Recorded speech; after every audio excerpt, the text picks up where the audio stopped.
Tired of seeing but you like on the news, and then today you're on the news making 1,000 promises, and tomorrow you're like, you know what? I'm not going to run anymore. Just sit down.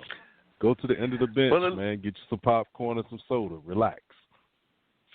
At least one thing that I have noticed, and, you know, whether this is a good thing or a bad thing, and we'll see what happens as more of this goes on, but it seems that at least two of the people that dropped out have thrown their endorsements behind Mr. Biden, because I heard that definitely says that 50 minutes ago, Senator Amy Klobuchar, dropping out of the presidential race, said she will endorse Joe Biden.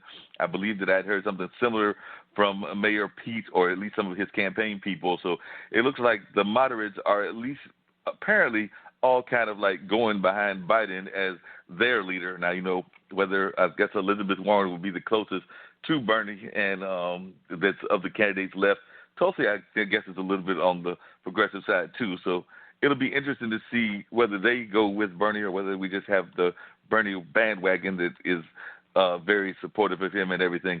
My big concern, and we'll talk to this with my guest and everything in a minute, is that I know that the last time that Bernie did not make it, a lot of his supporters sat on the bench. They just kind of like, you talk about people sitting on the bench, they just kind of like said, we're not going to vote. Our candidate didn't win. We don't like Hillary, so we're not going to vote at all. And that's part of the reason that we have a certain nut currently occupying the White House. But, you know, he definitely did not win the popular vote. He lost the popular vote, but you have to wonder if he would have lost it even greater and lost the delegate count if some of the Bernie people had actually gotten involved and not chosen to sit out on the bench the way that some of them opted to do. Yeah, still waiting. I'm still waiting. You know what I'm saying? The real candidates will be left. Give it about 3 more months. And then everybody else will be saying, you know what, I wanted to run for president. I was thinking about it. I had all these plans, but what happened? Just didn't work out. Okay, so go that way, work on whatever, and then come back again if you so choose. If not, hey, at least you could say you considered running for president. You just didn't have what you thought you would get, and be done with it. Yeah. I agree with you. It's about time for us to get to our guests. But I think that before we get to the guests, I think that in 2028, you know, that's giving us plenty of time. I'll be 8 years from now, I'm 57, about to go on 58, so I'll be 65 going on 66. So I think that in 8 years, and the show will be 14 years old by that time, we'll have tons of world-renowned guests and we'll be well-known and everything. I think that me and you should run for president and vice president. So we're declaring now that we're going to run in 2028 or 2032 for the office of the presidency. Everybody else is joking. Everybody else is going for it. We might as well try. Man, they're going to take off it's going to be a whole lot of angry folks because we're going to do some experimenting with some of those, like the racist folks. We'll find a place for them. There's some land somewhere outside of this country. Just like the Cubans sent all their criminals to Miami back in the 80s, we're going to just ship them somewhere else to some undiscovered land, drop off some supplies and tell them, make it happen. You know, here's your own place. Keep it moving. Exactly. Yeah, but we got this guest get ready to come in, man, and we're going to bring him in just 1 second. It's Straight Talk with Dean and Marc, y'all.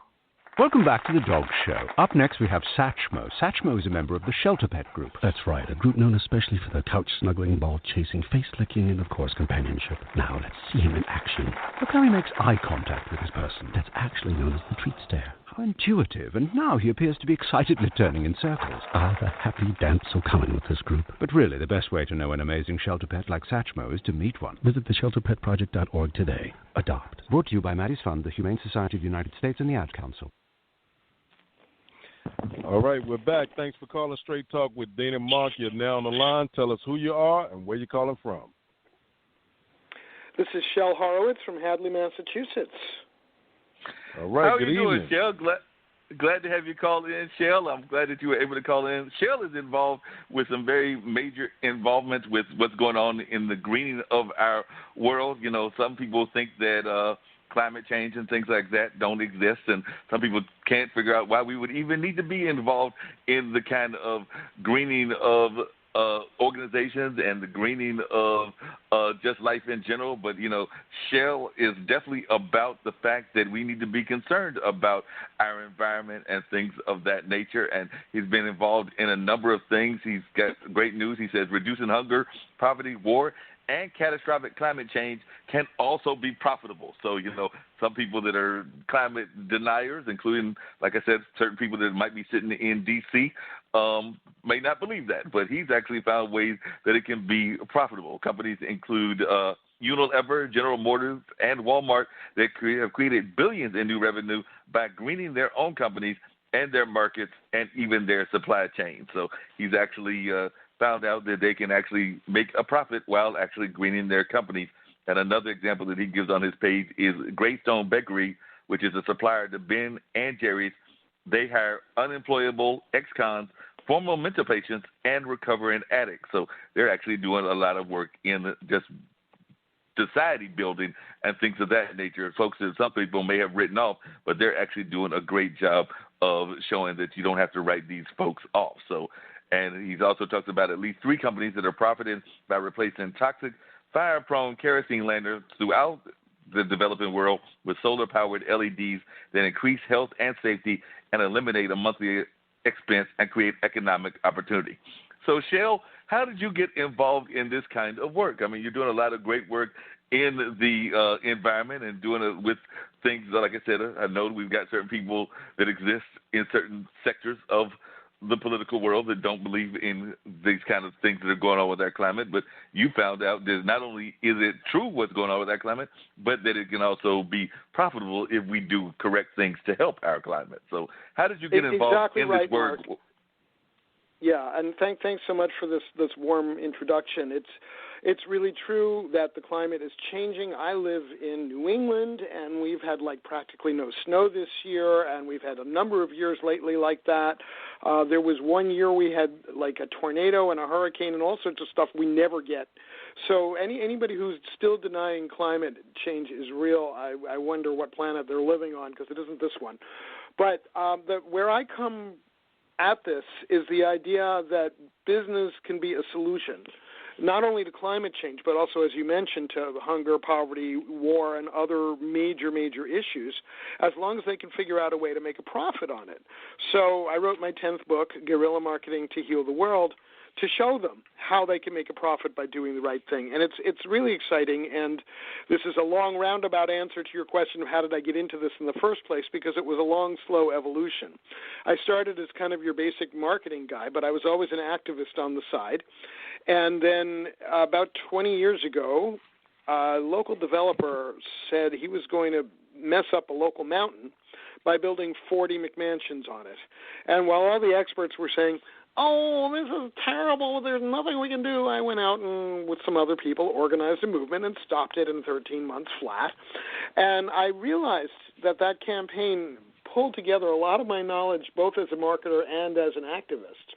So I started looking around for, I just did this amazing grassroots political campaign using my marketing skills.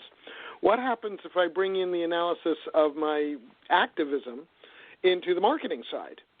So that began an evolution that took a number of years and a number of forms, where I started first looking at business ethics as a success driver, and then going green as a success driver. And then I really, the world is clearly changing. We've had, starting with the 2005 tsunami and Katrina and all that, and going to this rash of major recent storms a couple of years ago that trashed every place from Texas to Puerto Rico. I really started looking at, could business, it's not enough for business to just go green. What if business was actually able to create solutions to these problems? What would encourage businesses to solve these problems? Well, if they can sell stuff that people want to buy and make money doing it, that's the self-interest piece. So there's your long answer to the question of how did I get started on this. But it's really a journey that goes back more than 40 years, because that's how long I've been doing both the marketing and the activism. Yeah, because it's interesting seeing this kind of activism going on. I've actually I've had a couple of ties to environmental activism. I grew up in a town called Warrenton, North Carolina, which a lot of people may not know that town, but it was actually, if you're familiar with the term environmental justice and things of that nature, it's kind of out of Warrenton, because that's kind of where they did the dumping of certain chemicals down around Virginia and North Carolina, and community members realized what was going on and kind of had protests, and that was around in the 80s, because I just got out of college, so that was around the 80s and everything. So and this is a pattern that we see over and over again. We see that companies do their polluting and dump their toxics in places with a high concentration of people of color and a high concentration of people with lower incomes, because they figure those people aren't going to be able to fight back. So you see it, for example, on the Texas Gulf Coast. You see enormous amounts of pollution in that area. I was actually just down there doing some immigration justice work in Brownsville, and you can't avoid seeing what is happening to the environment out there. And also, you can't avoid realizing that a lot of this mass migration to the U.S. has to do with climate justice, because people in those Central American countries where the refugees are mostly coming from have been deeply impacted. We met a guy who said, I would still be in my own country except that the rain stopped falling and I couldn't farm anymore. And we heard a lot of stories like that. Wow, so you're seeing a lot of that. And then my other tie, because I remember growing up, like I said, I'm in my late 50s, but I remember growing up in the 70s, and I was actually the fans, some people might say that should admit to being a fan of what some people may consider a terrorist, but I remember a guy that was called The Fox, who wrote a book called Ecotage, and I became a fan of what he was doing because he was actually seeing polluters like in the Midwest and other places, and he would actually find ways to kind of dump the waste back on them. Because I remember one case, I think he went into a president's office of a major corporation and had found some sludge, so he snuck into the office. Don't know how he snuck into the office. I haven't figured that out. But he just kind of like dumped the sludge there in the president's office. So when he came there, he found this stinky sludge that was laying there in his office. So I'm sure he was in for a rude awakening when he realized that it had come from one of his own factories and his own place. Yeah, that's a very effective guerrilla tactic for sure. It's probably harder to do now since security in any corporation is a lot different now than it was 30, 40 years ago. You and I are pretty much contemporaries. I'm just a little older than you at 63. Yeah, so not that far off. It's about 5 or 6 years. So you probably remember hearing about Ecotage and those kind of folks. And you're right, it is harder to do. When you hear people like the current person that is sitting in the office, and hopefully we'll get out. Don't know if we'll get them out with, as we were just talking about, with one of your contemporaries, because it seems like she's running on a, as Dean just said, it might be a prayer, since she apparently hasn't won any delegates, that being Elizabeth. But when you hear people that are talking about the fact that it doesn't exist, what is your answer to them? Like, if you run into these folks, I'm sure you run into them at conferences and just out and about, and they're sitting there telling you that the impacts of pollution are not as bad as what we claim it is out there, those of us that are studying the environment and things of that nature. So what is your answer to people that might be trying to be climate deniers and not believe that what we are seeing happening is actually happening? I love giving them this answer, Mark. I love saying to them, let's just say for a moment you're right. Let's say that climate change isn't really a problem, and that all we get if we address climate change is we get a renewable energy economy that's going to be clean and green, so we get huge health benefits, keep people out of the hospitals, reduce asthma cases. Let's say we don't have to breathe all that filth, but it's not really hurting the climate, but all of a sudden we've got clean air, clean water, better food. Let's just say that you're right, and all of these other positive outcomes are just gravy. Isn't it worth doing it anyway? And now let's flip it around and let's say that I'm right. And if we don't address the climate, we are possibly looking at a world that our children and grandchildren cannot inherit. We are looking at serious problems with growing enough food for a rapidly growing worldwide population. We are looking at serious problems with heating up the atmosphere, changing what farmers can grow in different places. On and on and on and on. So I'd say let's just assume that whether you're right or I'm right, it still makes sense to do these things. Yeah, that makes a lot of sense. I mean, sometimes you'll hear people try to claim that we don't have to worry about this. I mean, they kind of like go for the back to the future answer, as I call it, because they claim that we don't have to worry about this because eventually we're all going to wind up moving to either